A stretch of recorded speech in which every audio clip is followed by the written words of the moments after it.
नमस्कार दोस्त, exam Hunt with ज्योति में आपका स्वागत है। आज हम आपको अलंकार के बारे में पढ़ाएंगे, जिसको हम कहते हैं फिगर ऑफ स्पीच। ठीक है। और इसकी जो है 3 वीडियो होंगी। हम एक एक करके इसको अलंकार के जो भेद है एक एक करके पढ़ाएंगे, ताकि आपको कोई प्रॉब्लम ना हो, आप इजी वे में इसको समझ सके। ठीक है। तो जो है, अगर आपको हमारी वीडियो पसंद आती है तो लाइक करिए, सब्सक्राइब करिए और शेयर करिए, ताकि हमें भी मोटिवेशन मिले और ताकि हम और अच्छी अच्छी वीडियो बना के लाएं। चलो देखते हैं इसकी अलंकार की परिभाषा, ज़्यादा टाइम ना लेते हुए, क्योंकि आपके पास भी इतना टाइम नहीं है कि जो है हम जो आपको मोटिवेट करें। अगर आप लोग खुद से मोटिवेट होके ही तो हम लोग की वीडियो देखते हैं, इसलिए सीधे हम वीडियो पे अपने टॉपिक पे चलते हैं, ताकि आपको ज़्यादा से ज़्यादा इससे जो है गेन हो सके, जो आप जिस लक्ष्य की ओर बढ़ना चाहते हैं उस लक्ष्य की ओर बढ़ सके। तो ठीक है, चलो देखते हैं उसकी परिभाषा क्या होती है अलंकार की। जैसे कि इसमें अलंकार से ही मालूम होता है कि अलंकार जो है एक क्या है, एक अपने आप में ही मन को अलंकृत कर देता है, या अच्छी लगने वाली चीज़ होती है, उसके शब्द से ही लगता है। उसी प्रकार से उसकी परिभाषा भी हो सकती है, अलंकार 2 शब्दों से मिलकर बना होता है। कहने का मतलब ये है कि जो अलंकार है उसमें 2 शब्द मिले हैं। वो कौन कौन से शब्द मिले हैं? अलम प्लस कार। ठीक है। कौन कौन से शब्द मिलकर बने हैं? अलम और कार। यहाँ अलम का अर्थ होता है आभूषण। ठीक है। यहाँ अलम का अर्थ क्या होता है? आभूषण। आभूषण कैसे? जैसे कोई व्यक्ति या कोई स्त्री अगर उसको धारण करती है तो उसकी क्या हो जाती है? उसकी शोभा बढ़ जाती है। तो उसी प्रकार अलंकार में भी जो है, कहने का मतलब है, जो अलंकार होता है, अगर उसमें जो उसकी काव्य है, काव्य की शोभा जो है किससे बढ़ती है? अलंकार से बढ़ती है। अगर तो आके देख लेते हैं उसकी परिभाषा, थोड़ा सा देख लेते हैं, फिर आपको ज़्यादा अच्छे से समझ में आएगा। अलंकार, जैसा कि हमने बताया, इस 2 शब्दों से मिलकर बना होता है, अलम प्लस कार। अलम का अर्थ होता है आभूषण। ठीक है। अलंकार का शाब्दिक अर्थ होता है आभूषण। ठीक है। जिस प्रकार स्त्री के शोभा से उसी प्रकार की काव्य की शोभा भी बढ़ाई जाती है, मतलब होती है। जैसे कहने का मतलब यह है, जिस प्रकार से स्त्री की शोभा बढ़ती है उसी प्रकार से अलंकार से या आभूषण से या अलंकार करने वाले शब्द से या वस्त्र से काव्य की शोभा बढ़ती है।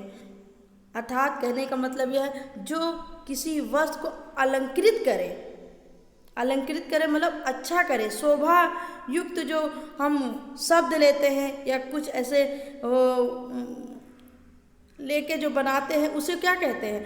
अलंकार ही कहते हैं। ठीक है। समझ में आया? जैसे कोई स्त्री है, अगर हम उसको आभूषण से पहनाएं, सुसज्जित करें, तो वो क्या करती है? अलंकृत होती है, मतलब अच्छी लगती है, उसकी शोभा बढ़ती है। उसी हिसाब से अगर हम अपने काव्य में अच्छे अच्छे शब्दों का प्रयुक्त करें, अच्छे अच्छे अलंकृत मतलब आभूषण युक्त या काव्य युक्त या ऐसे ऐसे शब्दों को यूज करें जिससे हमारे काव्य की शोभा बढ़े, उसे ही हम क्या कहते हैं? अलंकार कहते हैं। ठीक है। चलिए देख लेते हैं अलंकार के भेद। अलंकार के मुख्यतः कितने भेद होते हैं? अलंकार के मुख्यतः 3 भेद होते हैं। ठीक है। कितने भेद होते हैं? 3 भेद होते हैं। कंफर्म है? फिर से आपको पढ़ा दे अलंकार क्या होता है। अलंकार 2 शब्दों से मिलकर बना होता है, अलम प्लस कार। अलम का अर्थ होता है आभूषण। क्या होता है? आभूषण। अलंकार का शाब्दिक अर्थ होता है आभूषण। जिस प्रकार स्त्री की शोभा आभूषण से होती है, उसी प्रकार काव्य की शोभा किससे होती है? अलंकार से होता है। अर्थात जो किसी वस्तु को अलंकृत करे उसे ही क्या कहते हैं? उसे ही हम कहते हैं अलंकार। ठीक है। चलिए आगे देखते हैं अलंकार के भेद। अलंकार के मुख्यतः 3 भेद होते हैं। कितने भेद होते हैं? 3 भेद होते हैं। एक तो हमारा शब्दालंकार, एक हमारा अर्थालंकार, एक हमारा उभयालंकार। ठीक है। कौन कौन से अलंकार होते हैं? एक तो हमारा शब्दालंकार, एक हमारा अर्थालंकार और तीसरा हमारा कौन सा है? उभयालंकार। ठीक है। चलिए पहले एक एक करके उसके बारे में पढ़ लेते हैं। शब्दालंकार के प्रकार कितने होते हैं? शब्दालंकार के मुख्यतः कई प्रकार होते हैं, तो उसमें से कुछ है जो आप देख लीजिए। एक तो पहले हमारा क्या होता है, अनुप्रास अलंकार। कौन सा अलंकार, अनुप्रास अलंकार। ये किसके अंतर्गत आता है, शब्दालंकार के अंतर्गत। हमेशा याद करना, क्वेश्चन आ सकता है कि जो अनुप्रास अलंकार होता है वो किसके अंतर्गत आता है, शब्दालंकार के अंतर्गत आता है कि अर्थालंकार के अंतर्गत आता है कि उभयालंकार के अंतर्गत आता है। ठीक है, तो आपको यहाँ कोई कन्फ्यूजन नहीं होना चाहिए। तो अनुप्रास अलंकार हमारा किसके अंतर्गत आता है, शब्दालंकार के अंतर्गत आता है। यमक अलंकार, ठीक है, कौन सा अलंकार होता है, यमक अलंकार है। और कौन से अलंकार है, श्लेष अलंकार है, पुनरुक्त अलंकार है, वक्रोक्त अलंकार है, विवक्षा अलंकार है। ठीक है, तो शब्द अलंकार के कितने अलंकार हैं, ये सारे हैं। कौन कौन से, अनुप्रास, यमक, श्लेष, पुनरुक्त, वक्रोक्त और विवक्षा, ये सारे हमारे कौन से हैं, शब्द अलंकार है। ठीक है, चलिए देखते हैं अर्थालंकार के कितने अलंकार होते हैं या कितने प्रकार होते हैं। बहुत सारे होते हैं, पर हम आपको ही कुछ ही जो इम्पॉर्टेंट उन्हीं को पढ़ाएंगे। पर आपके नॉलेज में होना चाहिए कि अलंकार कितने प्रकार के होते हैं, वो कौन कौन से। बाई चांस आपसे पूछ ले कि पुनरुक्त अलंकार ये किसके अंतर्गत आता है, या संदेह अलंकार किसके अंतर्गत आता है, या संकर अलंकार किसके अंतर्गत आता है, तो आपको कोई कन्फ्यूजन ना हो, आपको ये पता होना चाहिए। ठीक है, इसलिए हमने ये सारे अलंकार के यहाँ पे राइट किया है, लिखा है, ताकि आपको ये चीज़ कहीं से ढूंढनी ना पड़े, आपको इसी वीडियो में मिल जाए। ठीक है, तो चलिए पढ़ते हैं अर्थालंकार। अर्थालंकार होता क्या है, तो अर्थालंकार हमारा होता क्या है, एक तो हमारा उपमेय अलंकार होता है, रूपक अलंकार होता है, उपेक्षा अलंकार होता है, मानवीकरण अलंकार होता है, विरोधाभास अलंकार होता है, संदेह अलंकार होता है, अतिशयोक्त अलंकार होता है, उपमेयपन अलंकार होता है और भ्रांतमय अलंकार होता है।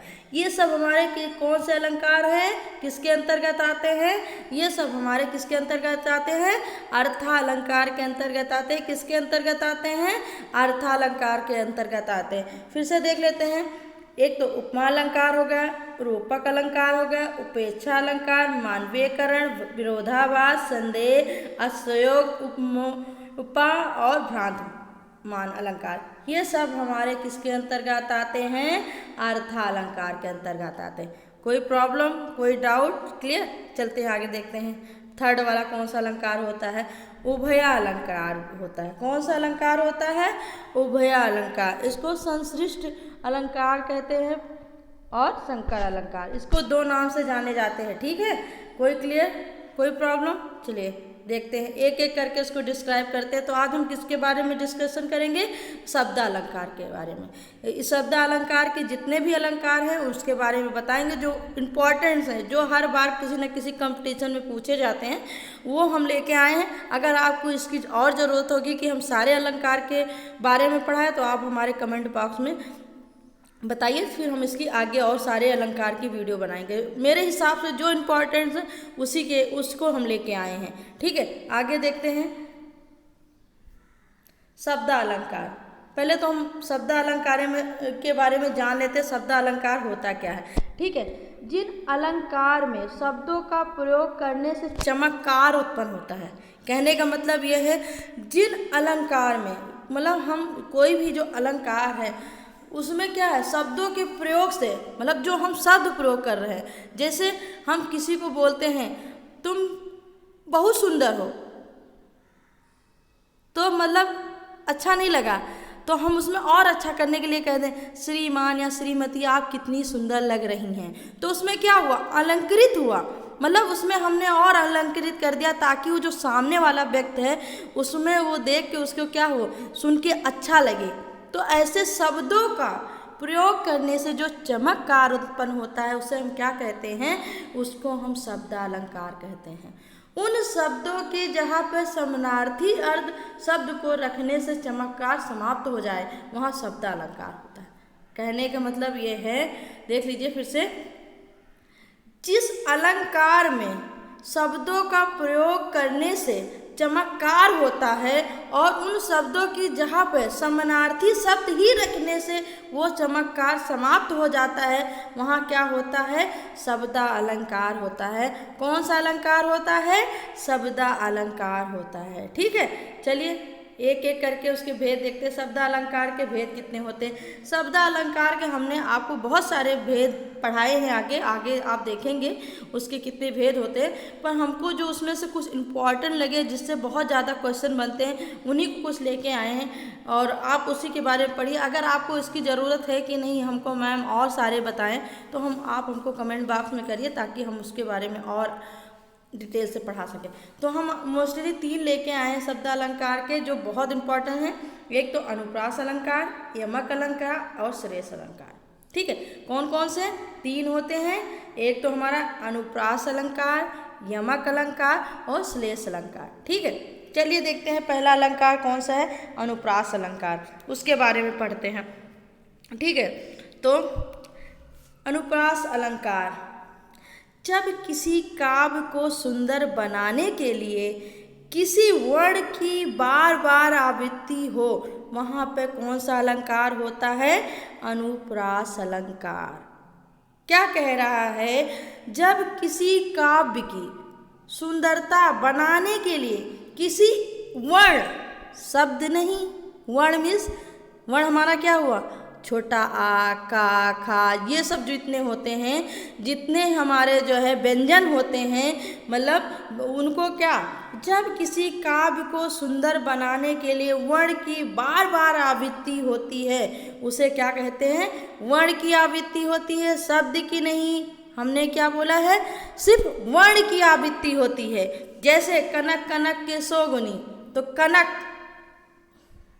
सॉरी हाँ फिर से देख लेते हैं। हाँ, जब किसी काव्य को सुंदर बनाने के लिए किसी वर्ण की आवृत्ति बार बार होती है तो वहाँ क्या होता है, अनुप्रास अलंकार होता है।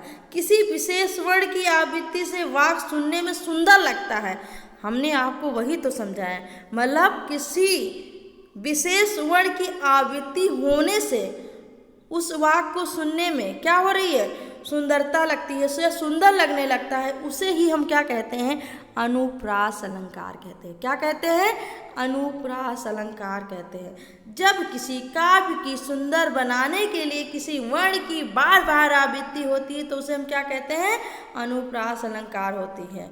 ठीक है, मतलब किसी विशेष वर्ण को हम जो है आवृत्ति की वाक्य सुनने से हमें सुंदर लगना ही हमारा क्या कहलाता है, अनुप्रास अलंकार कहलाता है। क्या कहलाता है, अनुप्रास अलंकार कहलाता है। आगे देखते हैं इसका उदाहरण क्या है, चलिए देखते हैं। चारुचंद की चंचल किरणें खेल रही थी जल थल में।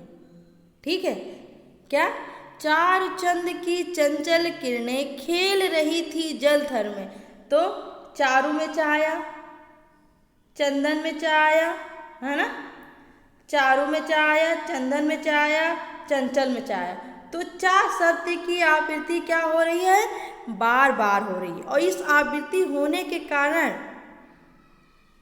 क्या हो रहा है, सौंदर्यपन आ रहा है, मतलब अच्छा लग रहा है, सौंदर्य बढ़ रही। किसी वाक्य वर्ण की आवृत्ति होने से क्या हो रहा है, इस जो है उदाहरण में क्या हो रहा है, इस काव्य में क्या हो रहा है, उसकी शोभा हो रही है, मतलब शोभा बढ़ रही है। तो चारुचंद की चंचल किरणें खेल रही थी जल थल में, तो इसमें क्या हुआ, चा शब्द की जो है आवृत्ति बार बार हो रही है, तो उसे हम ही क्या कहेंगे, उसे हम अनुप्रास अलंकार कहेंगे। चलिए पढ़ लेते। ऊपर दिए गए उदाहरण में आप देख सकते हैं कि चा वर्ण की आवृत्ति हो रही है, चा, चारू में चा, चंद्र में चा, चंचल में चा, और आवृत्ति होने से वाक्य का सौंदर्य बढ़ रहा है, मतलब बार बार चा शब्द की खराब नहीं लग रहा है ना। चारुचंद की चंचल किरणें खेल रही थी जल थल में, तो क्या हो रहा है, उस वाक्य में क्या हो रहा है, सौंदर्य आ रहा है। क्यों आ रहा है, क्योंकि उसमें चा शब्द की आवृत्ति या वर्ण शब्द की वर्ण की जो आवृत्ति बार बार होने से उसमें क्या हो रहा है, उस काव्य की, उस कविता की क्या हो रहा है, सौंदर्य हो रहा है, सौंदर्यकरण हो रहा है, अलंकृत हो रहा है। ठीक है, तो अतः यहाँ पे क्या होगा, अनुप्रास अलंकार होगा। ठीक है, एक और ले लेते हैं उदाहरण। मधुर मधुर मुस्कान मनोहर, मनुज वेश का उजियाला। कितना सुंदर लग रहा है, दो बार मधुर मधुर आने से, मधुर मधुर में माँ शब्द वर्ण की आवृत्ति बार बार होने से, मधुर में माँ आई, मधुर में माँ, मुस्कान में माँ, मनोहर में माँ, मनुज में माँ। मतलब इस जो कविता है या कोई उदाहरण है, इसी में देखिए माँ शब्द की, माँ वर्ड की आवृत्ति हो रही है, क्या हो रही, बार बार हो रही, तो उसमें क्या हो जा रहा है, उस वाक्य की सौंदर्य बढ़ रहा है। तो ऐसा जहाँ आपको दिखे, जहाँ पे वर्णों की आवृत्ति बार बार हो, वहाँ पे हमारा कौन सा होगा अलंकार, अनुप्रास अलंकार होगा। कौन सा अलंकार होगा, अनुप्रास अलंकार होगा। जैसे हमारे जो है रामायण में बहुत बढ़िया पंक्ति है, रघुपति राघव राजा राम, रघुपति राघव राजा राम। तो इसमें रा शब्द की आवृत्ति बार बार हो रही, मतलब रा शब्द बार बार आ रहा है, रघुपति में आ रहा है, राघव में आ रहा है, राजा में आ रहा है, राम में आ रहा है। तो क्या हो रहा है, रघुपति राघव राजा राम। जहाँ पर रा यानी वर्ण की आवृत्ति बार बार हो, आवृत्ति होने से उस काव्य की शोभा या अलंकृत हो जाए, तो उसे हम क्या कहते हैं, उसे हम क्या कहते हैं, अनुप्रास अलंकार कहते हैं। क्या कहते हैं, अनुप्रास अलंकार कहते हैं। कोई प्रॉब्लम? चलिए आगे देखते हैं यमक अलंकार किसे। ये तीन अलंकार हैं जिसमें सिमिलरिटी है, आप कुछ को समझने की ज़रूरत है और इसमें कुछ नहीं है। आप एग्ज़ाम में यही जाके कंफ्यूज हो जाते हैं कि सब कैसे हम इसको पहचानें, क्योंकि सब एक जैसे आता है।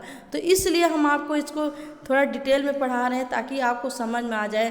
कोई इसकी कोई ट्रिक नहीं है, ट्रिक आप समझ लोगे एक बार के लिए पर भूल जाओगे। कभी आप कुछ बन गए, आपसे आपके मोटिवेशन या आपको देख के कोई बच्चा आपसे कुछ पूछेगा कि आप बताइए, तो आप क्या बताएंगे।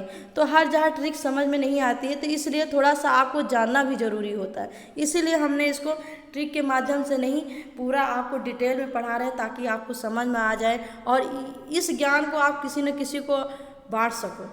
ठीक है, चलिए आगे देखते हैं यमक अलंकार। यमक अलंकार होता क्या है,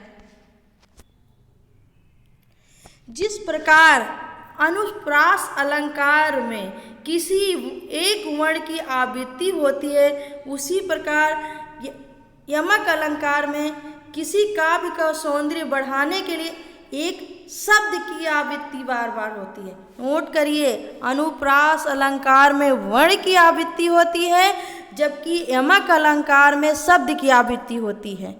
किसकी आवृत्ति हो रही है बार बार, शब्द। हमेशा याद रख, अनुप्रास में वर्ण की आवृत्ति होती है, एक वर्ण की आवृत्ति होती है, जैसे माँ हो, या हो, आ हो, उसकी आवृत्ति हो रही है।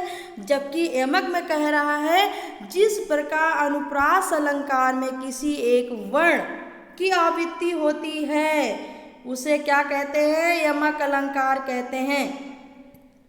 उसी प्रकार यमक अलंकार में किसी काव्य की सौंदर्य बढ़ाने के लिए एक शब्द को बार बार आवृत्ति होती है। क्या होती है, शब्द की बार बार आवृत्ति होती है। तो दो बार प्रयोग किए गए शब्दों का अर्थ अलग हो। उसमें क्या कहा जा रहा है, किसी वर्ण की आवृत्ति हो तो उसे अनुप्रास कहते हैं। इसमें किसी शब्द की आवृत्ति बार बार हो लेकिन उसके अर्थ अलग हो, बट लेकिन समझ लो वहाँ पे उसका अर्थ भी अलग अलग हो, तब ही वहाँ पे क्या होगा, यमक अलंकार होगा। कौन सा अलंकार होगा, यमक अलंकार होगा बच्चों। ठीक है, समझ में आया? फिर से समझा दे, एक बार फिर से समझ लो। जिस प्रकार अनुप्रास अलंकार में किसी एक वर्ण की आवृत्ति होती है, उसी प्रकार यमक अलंकार में किसी काव्य की सौंदर्य बढ़ाने के लिए बार बार किसी शब्द की आवृत्ति होना ही जो है क्या कहलाता है, वो हमारा यमक अलंकार होता है। लेकिन एक यहाँ कंडीशन है, पर उस दो जो शब्द आएंगे उसके अर्थ अलग होने चाहिए। क्या अर्थ अलग होने चाहिए, मतलब उसका अर्थ अलग होना चाहिए। शब्द तो आए बार बार, पर उस शब्द आए पर उसका अर्थ अलग हो। समझ में आई? तो उसको हम क्या कहते हैं? यमक अलंकार कहते हैं। कौन सा अलंकार होता है?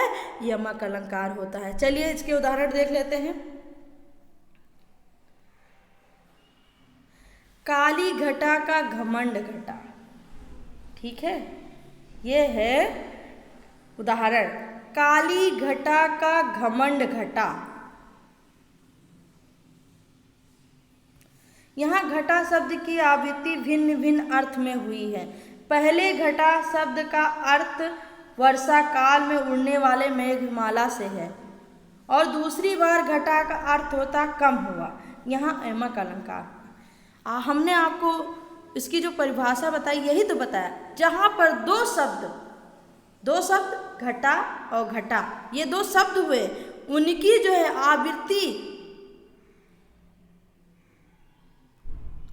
आवृत्ति हो, बार बार आए, पर उसके अर्थ, घटा का अर्थ, एक घटा का अर्थ कुछ और होगा, एक घटा का कुछ और होगा, तो वहाँ पे हमारा क्या होगा?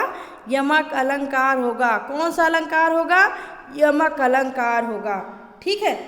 काली घटा का घमंड घटा। क्या? कोई काला बादल है, तो वो जो काला बादल है उसको घटा को हम जो है, घटा छा गई, काला बादल छा गई, हम लोग बोलते नहीं है। तो एक घटा का मतलब होता है बादल छाना, मेघमाला छाना। एक घटा कम होना, घटा दो, बढ़ा दो, ऐसे शब्द बोलते हैं ना। तो एक उसमें घटा हो, घटा देना मतलब कम कर देना। तो उसके दो अर्थ होते हैं, किसी शब्द के दो अर्थ होना, तो उसे हम क्या कहते हैं? यमक अलंकार कहते हैं। कौन सा अलंकार? यमक अलंकार। एक और उदाहरण देख लीजिए जो बहुत फेमस है। हमने अपने जो कक्षा 6, 7, 8 में जो पढ़ते थे, 12 तक जो भी पढ़ाई किए हैं, उसमें इसका उदाहरण बार बार होता था। जो हम लोग के सर होते थे बार बार यही उदाहरण हम लोग को सुनाते, तो मुझे याद आ गया, तो हमने कहा इसको जरूर यहाँ डालते हैं। कनक कनक ते सो गुनी, माँ दिखता अधिकाय, या खाए बौराय नर, या पाए बौराय। मतलब कनक कनक ते सो गुनी, माँ दिखता अधिकार, या खाए बौरात नर, या पाए बौराय। ठीक है। तो यहाँ कनक 2 बार आया। यहाँ कनक शब्द कितनी बार आया है? 2 बार आया। एक कनक का अर्थ होता है सोना, एक कनक का अर्थ होता है धतूरा। ठीक है। तो मतलब इसमें इस कविता का कहने का मतलब है, जब सोना पाता है तब भी इंसान क्या होता है? बौरा जाता है, खुश हो जाता है, पगला जाता है। एक जो है कनक का अर्थ होता है धतूरा। आप धतूरा खा लोगे क्या हो जाओगे? बौरा जाओगे, पगला जाओगे। तो यहाँ मतलब यही है, जहाँ पर एक शब्द की आवृत्ति बार बार हो पर उसके अर्थ अलग हो, वहाँ पे हमारा कौन सा अलंकार होता है? यमक अलंकार होता है। कौन सा अलंकार होता है? यमक अलंकार। एक और परिभाषा देख लेते हैं। माला फेरत जग गया, फिरा न मन का फेर, कर का मन का डार दे, मन का मन का फेर। ठीक है। तो ये एक उदाहरण है। माला फेरत जग गया, फिरा न मन का फेर, कर का मटका डार दे, मन का मटका फेर। कहने का मतलब है, जब तक इंसान जीवित रहता है तब तक माला फेरता है, पूजा पाठ करता है, और उसके मन में जो है बहुत सारी कमियां होती हैं। ठीक है। तो ऐसे करने से उसकी कोई लाभ ही नहीं होता है। मतलब जो भी काम करो उसको मन से करो, उसकी दिखावटीपन मत करो, दिखाओ मत। तो उसका मतलब है मन का आशय है माला। ठीक है। मन का आशय है माला। एक मन का आशय है मन की भावना। तुम्हारी कैसी भावना है? अब तुम माला फेर रहे हो, भगवान का नाम ले रहे हो, और सामने वाला कुछ वो हो रहा है, उसकी बुराई किए जा रहे हो, तो वो उसका कोई आशय नहीं है, वो आप कुछ नहीं कर रहे हो। और एक मन की भावना से है, मन कर मन का डार दे, मन का माला फेर। तो ऐसे माला फेरने से उसका कुछ नहीं होता है। ठीक है। तो ये हमारे किसके उदाहरण थे? यमक अलंकार के उदाहरण थे। चलिए आगे देखते हैं श्लेष अलंकार। ठीक है। तो आगे देखते हैं श्लेष अलंकार के बारे में। हमने जो है उसमें क्या पढ़ाया? अनुप्रास अलंकार में जहाँ वर्णों की आवृत्ति बार बार हो, और इसमें यमक अलंकार जहाँ शब्दों की आवृत्ति बार बार हो पर उसका अर्थ अलग अलग हो, वहाँ पर हमारा क्या होता है? यमक अलंकार होता है। अब हम आते हैं श्लेष अलंकार। श्लेष अलंकार ऊपर दिए गए दोनों अलंकार से भिन्न होते हैं, ठीक है, उन दोनों से भिन्न होते हैं। श्लेष अलंकार में एक ही शब्द के विभिन्न अर्थ होते हैं, उसे हम क्या कहते हैं? श्लेष अलंकार कहते हैं। इसको हम क्या कहते हैं? श्लेष अलंकार। श्लेष अलंकार मतलब क्या होता है? श्लेष अलंकार में एक ही शब्द के भिन्न अर्थ होते हैं। इसमें जो है एक ही शब्द आएगा। उसमें क्या था? उसमें वर्णों की आवृत्ति होती थी, उसमें शब्दों की आवृत्ति होती थी। इसमें सिर्फ एक ही शब्द आएगा, पर उसका जो है क्या होगा? अर्थ अलग होगा, भिन्न होगा। तो उसे हम क्या कहेंगे? श्लेष अलंकार कहेंगे। श्लेष अलंकार में क्या होगा? इसमें जो है शब्द जो है एक ही आएगा, एक ही शब्द आएगा, पर इसका अर्थ अलग होगा। तो उसको हम क्या कहेंगे? श्लेष अलंकार कहेंगे। कौन सा अलंकार कहेंगे? श्लेष अलंकार कहेंगे। चलिए आइए उदाहरण देख लेते हैं। रहमन पानी राखिए, बिन पानी सब सून, पानी गए न उबरे, मोती मानस चून। रहीमदास कह रहे हैं यहाँ पानी के 3 अर्थ हैं। कितने अर्थ हैं? 3 अर्थ हैं।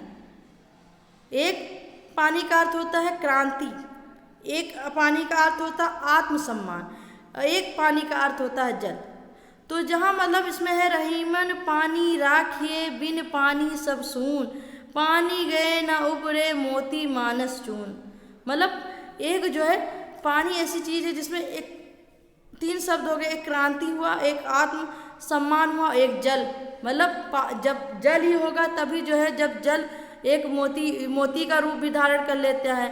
और पानी शून, जो पानी नहीं रहेगा तो जो है, जो हम मन मानुष है, जो हम लोग हैं, उससे हमारा कुछ नहीं हो सकता, उसके बिना हम बेकार हैं। तो और एक पानी मतलब किसी चीज़ का क्रांति लाना, उसी को महर रहीमदास जी कह रहे हैं कि इसमें जो है रहमन पानी राखिए, बिन पानी सब सून, पानी गए न उबरे, मोती मानस चून। मतलब यहाँ पानी 3 बार आया है, पर इसका जो है अर्थ क्या है? एक ही है, अलग है। सॉरी, श्लेष अलंकार में दिया गया है कि एक ही शब्द के विभिन्न अर्थ हैं। मतलब ये जो है पानी आया 3 जगह, पर तीनों का अलग अलग अपना जो है क्या है? अर्थ है। जो है एक जल से, जल का मतलब जब जल होगा, एक जो है पानी का मतलब, एक पानी का है कि एक जो हमारे बादल से जो पानी गिरता है, जब सीप के मुंह पे गिरता है तो वो क्या बन जाता है? मोती बन जाता है। तो मतलब इनकी अलग अलग इसका क्या है? अर्थ होता है, ठीक है। तो वहाँ पे हमारा कौन सा अलंकार होता है? श्लेष अलंकार होता है। Thank you. अगर आपको ये हमारी वीडियो पसंद आती है तो लाइक करिए, सब्सक्राइब करिए। अगर आप हमारा PDF जो है देखना चाहते हैं तो आप हमारे टेलीग्राम ग्रुप से जुड़िए। इसका लिंक हम आपको डिस्क्रिप्शन बॉक्स में दे देंगे, ताकि आप जाके हमारे जो है टेलीग्राम ग्रुप में आप इसका PDF फाइल देख सकते हैं। Thank you.